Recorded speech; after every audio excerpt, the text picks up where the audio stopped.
Hello，你哋好啊，叫卡文啊。咁我今日同啲朋友嚟到呢度慈山寺，你可以選擇由導賞員帶你周圍參觀，但係我哋3個就選擇咗自己行。慈山寺呢係由李嘉誠先生發心興建嘅，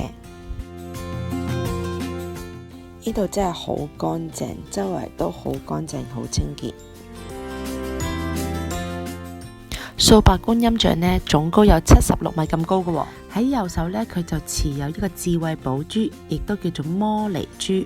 左手呢，就持有淨瓶，施灑淨水，清涼世界。觀音嘅頭部微微垂低，俯瞰眾生，以慈悲同智慧講到一切嘅有情。可能今日係星期5啦，所以呢，就唔會話太多人，但係呢，你睇下個環境非常之幽靜，好舒服。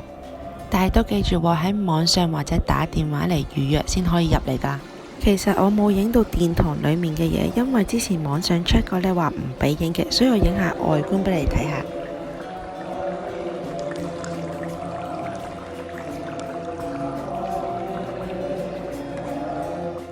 你亦可以將佢哋行禪活動，每日2點半至3點。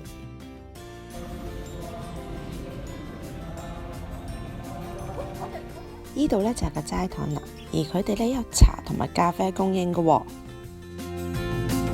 喺齋堂裏面呢個環境就係咁舒服噶啦，而佢亦都有出面嘅喎。你睇下出面有好多人坐噶，而我呢今日就叫咗1杯咖啡，同埋佢都會俾啲曲奇我哋食。咁呢啲書呢都係免費攞嚟睇噶。呢個功德箱呢都係隨心嘅。嚟過嘅人都知㗎啦，其實呢度呢係唔可以裝香嘅，所以呢度係用供水嘅方式。佢哋呢就會提供一個木碗俾我哋啦，咁好小心咁保護住你碗盅裡面嘅水，再可以慢慢行去觀音前，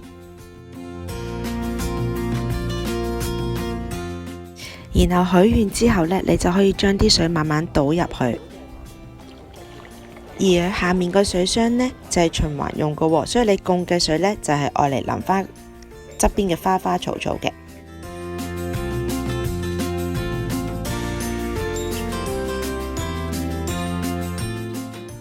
呢度嘅環境真係好舒服，keep 得好乾淨，同埋佢每一日都有人限數嚟嘅喎，所以呢，亦都唔會太過擠迫。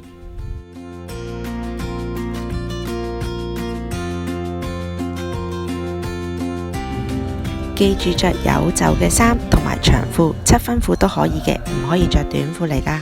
除咗搭的士之外，你仲可以搭小巴同巴士嘅喎。如果揸車嘅人呢，記住留返車牌之前登記喎。慈山寺嘅地址係香港新界大埔普門路88號。如果你有興趣，都可以嚟睇下㗎。